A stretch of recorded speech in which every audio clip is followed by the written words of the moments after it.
Welcome to my channel. Ako po si Abby na maghahatid sa inyo ng mga true crime stories sa wikang Tagalog. Kung mahilig kayo sa mga ganitong klaseng storya, ay i-click nyo na ang subscribe button para updated kayo sa aking mga videos. I-click nyo na rin po ang like button kung nagustuhan nyo ang video na ito. Sa video footage na ito, makikita ang isang babae na pumasok sa elevator. Sumunod ay tinignan niyang maigi ang mga button at pinagpipindot. Maya-maya ay tila may dinudungaw siya sa labas ng elevator na parabang nakikipaglaro ng taguan. Ito ang misteryosong footage ng mga huling sandali ni Eliza Lam. Noong taong 2010 sa isang hotel sa LA, California, umugong ang balita tungkol sa pagkawala ng isang babae. Sa kaparehas na hotel ay may mga naka-check-in na nakapansin sa kakaibang amoy at lasa ng tubig. Lingid sa kanilang kaalaman, ang nangyayari sa tubig ay may kinalaman sa nawawalang babae. Ito ang storya ni Eliza Lam. Mahigit isang dekada na ang nakalipas, subalit magpahanggang ngayon ay nananatiling misteryo ang kanyang pagkasawi. Si Eliza Lam ay nagmula sa Canada. Tahimik at nag-iisang anak lamang siya. Hilig niya ang fashion at literature.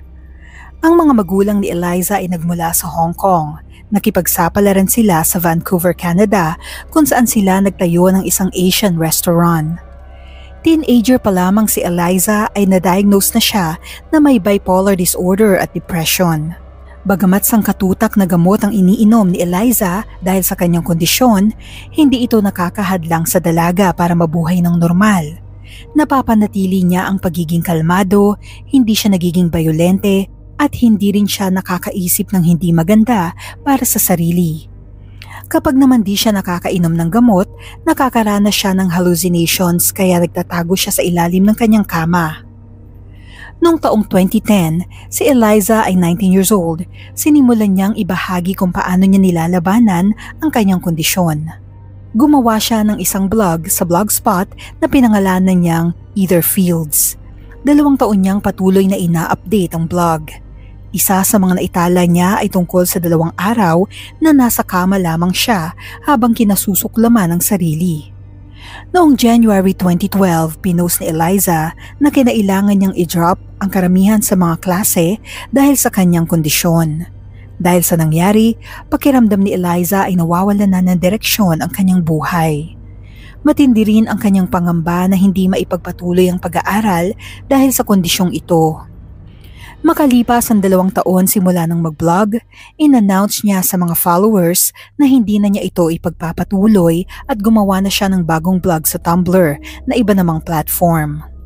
Dito ay nag-post siya ng mga fashion photos at mangilan-ngilang posts na tungkol sa kanyang sarili.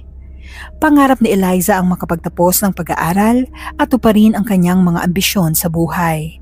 Sa kasamaang palad ay hindi na ito mangyayari. Taong 2013, buwan ng Enero, nagpunta si Eliza sa US. Simula noon ay hindi na siya muling nasilayan ng kanyang pamilya. Bago ang kanyang pagkawala, nagpost si Eliza noong December 12, 2012 tungkol sa plano niyang magbakasyon sa Los Angeles at bumisita sa Santa Clara. Ito ang paaralan na gusto niyang lipatan. Nagpost din siya ng itinerary at nag-aya ng mga taong gustong makipagkita sa kanya. January 9, 2013, nagpost si Eliza tungkol sa bago niyang Facebook page. Ito na ang pang-5 page na nagawa niya dahil sa kanyang paranoia. Sinabi rin niya na muli siyang nakakaranas ng depression na nagdudulot sa kanya ng matinding kalungkutan. January 22, narating ni Eliza ang San Diego sa pamamagitan ng Amtrak train at bus. Eroplano ang una niyang option pero naligaw siya sa airport dahilan para ma-miss niya ang flight. Sa mga sumunod na araw ay pinasyalan niya ang iba't ibang lugar tulad ng San Diego Zoo. Pinopost niya ang mga litrato sa kanyang Tumblr account. Sa isang post ay sinabi niyang maya't maya ay nagpapadalos-dalos siya at nakakagawa ng kakatuwang bagay. January 26 nang dumating si Eliza sa Los Angeles. Sa kanyang Tumblr post, makikita ang nakikibanding sa bar si Eliza sa ilang mga kaibigan ng gabing yun. January 28 nang mag-check-in si Eliza sa Cecil Hotel. Ang Cecil Hotel ay matatagpuan sa downtown LA. Itinayo ito noong taong 1924 na ang target ay ang mga big-time na negosyante at mga social elite. Subalit makalipas lang ng 2 taon ay dumating ang pinakamatinding krisis sa ekonomiya sa buong mundo na tinatawag na Great Depression. Simula noon ay hindi na nakarecover ang Cecil at nagbistulan itong budget hotel. Dito ay nakakapag-check-in ang kahit sino sa abot-kayang halaga. Sa tabi ng Cecil Hotel ay ang Skid Row kung saan namamalagi ang libo-libong homeless sa LA. Ang Cecil Hotel ay sagana sa kasaysayan na malalagim na trahedya at karumal-dumal na pangyayari. Dito tumutuloy ang mga kriminal, mga nagtatago at mga lulong sa ipinagbabawal na gamot. Hindi bababa sa 6 ang bilang ng mga taong tinapos ang sarili nilang buhay habang nasa hotel. May mga naitala ring aksidente ng mga taong nahulog sa building kabilang ang isang bagong panganak na sanggol. Marami na rin ang namatay sa naturang gusali. Naging tahanan din ito ng mga serial killers tulad ni Richard Ramirez na mas kilala sa bansag na Night Stalker. Maging si Elizabeth Short na kilala sa bansag na Black Dahlia ay tumuloy sa hotel bago niya sapitin ng kalunos-lunos na pagkamatay. Kaya naman ang Cecil Hotel ay tinuturing na isa sa most haunted places sa LA. Nang mag-check-in si Eliza sa hotel ay mayroon siyang 2 roommates na ka-share sa kwarto. Pero makalipas ang 2 araw ay inireklamo siya ng mga ito dahil kakaiba raw ang kanyang ikinikilos kaya naman inilipat siya ng unit kung saan mag-isa lamang siya sa kwarto.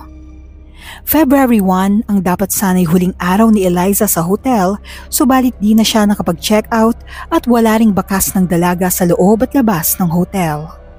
Bago umalis ng Canada, may kasunduan na araw-araw tatawagan ni Eliza ang mga magulang. Sinunod naman ito ni Eliza pero simula noong February 1 ay wala nang natanggap na tawag ang mga magulang mula sa kanya.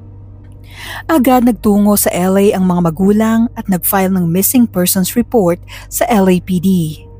Noon ay kumilos na rin ang mga otoridad para hanapin si Eliza subalit wala silang mahanap na clue na posibleng kinaroroonan ng dalaga. Si Katie Orphan na isang bookstore manager ang huling nakakita sa kanya. Ayon sa kanya ay masigla at friendly si Eliza nang magkita sila. Hinanap ng mga pulis sa bawat kwarto si Eliza subalit nabigo silang mahanap ang dalaga. February 6 tila desperado na ang mga pulis dahil wala na silang mahanap na clue kaya nagdesisyon na sila na isapubliko ang pagkawala ni Eliza. Hinikayat nila ang mga tao na magbatiyag at makipag-ugnayan kung meron silang mahanap na impormasyon. Panibagong masalimuot na linggo na naman ang lumipas at wala pa ring bagong impormasyon tungkol kay Eliza.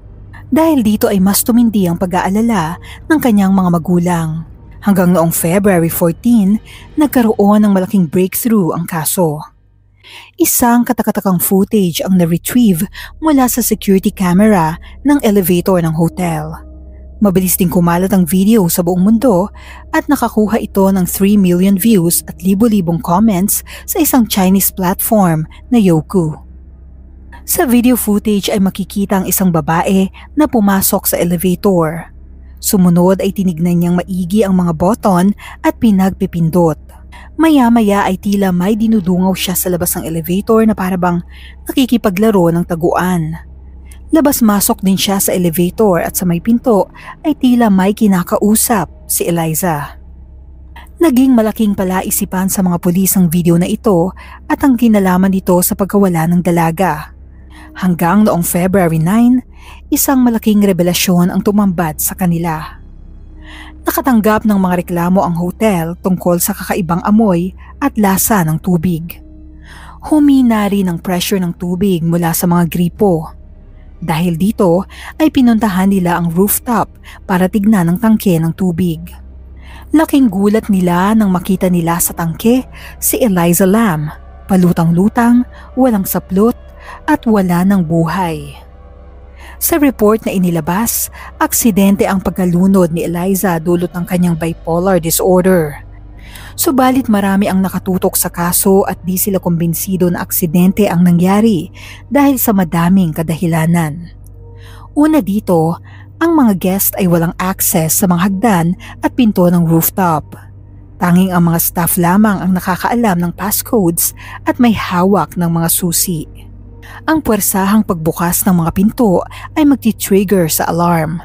Dahil dito, may posibilidad na isang staff ang nagdala kay Eliza sa rooftop. Napakalaking palaisipan din ang CCTV footage sa elevator. Marami ang nagsasabing ang 1 minutong parte ng video ay tinanggal dito. May mga naghihinala ring edited ang bibig ni Eliza sa video at sinadya itong palabuin para hindi matukoy ang sinasabi niya ayon sa galaw ng kanyang bibig. Subalit sa sobrang baba ng resolution ng video ay mahirap nang malaman kung edited nga ba ito. Hindi rin mawawala ang mga haka-hakang may kababalaghang nangyayari sa hotel dahil na rin sa napakaraming trahedyang naganap dito sa loob ng maraming dekada. May mga naniniwalang sinaniban si Eliza ng spirito kaya tila kakaiba ang kinikilos niya at parang may kausap na invisible na nilalang sa video. Isang teorya ang kumalat na si Eliza ay may stalker.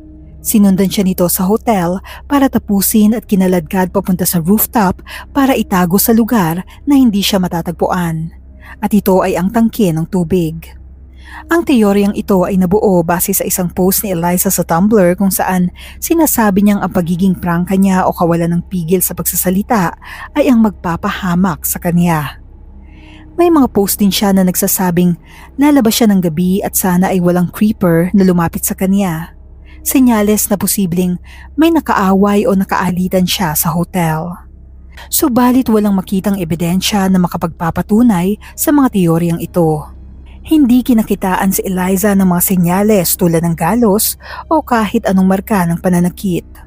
Wala ring nawawala sa kanyang mga gamit kaya tinanggal na ng mga pulis ang pagnanakaw sa maaaring motibo.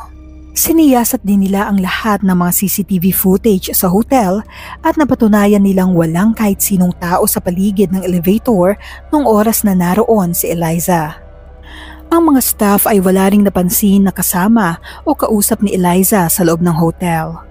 Ang sumunod na posibleng may kinalaman sa kakaibang kinilos ni Eliza ay ang kanyang bipolar disorder. Maaring siya mismo ang may kagagawan sa kanyang pagkasawi ayon sa mga otoridad.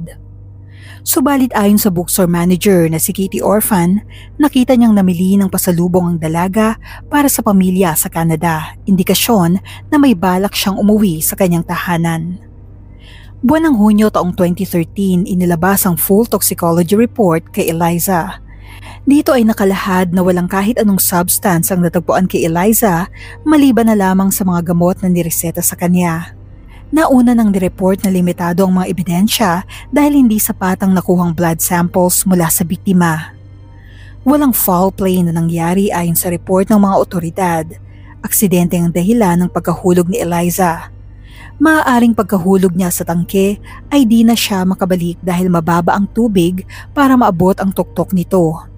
Posible rin na tinanggal niya ang kanyang saplot para makatulong sa kanyang paglutang.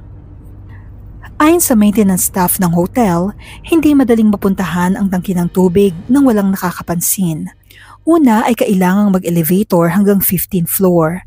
Sumunod ay kailangang umakyat ng hagdan. Kailangan din munang i-off ang alarm bago makapunta sa platform ng rooftop. Bagay na tanging mga empleyado lang ng hotel ang may alam kung paano ito patayin. Kung hindi ito gagawin, ay mag-a-alarm ito sa front desk at sa 2 pinakamataas na floor sa building. Pag natunto ng platform, ay kailangan muling umakyat ng hagdan papunta sa tuktok ng tangke.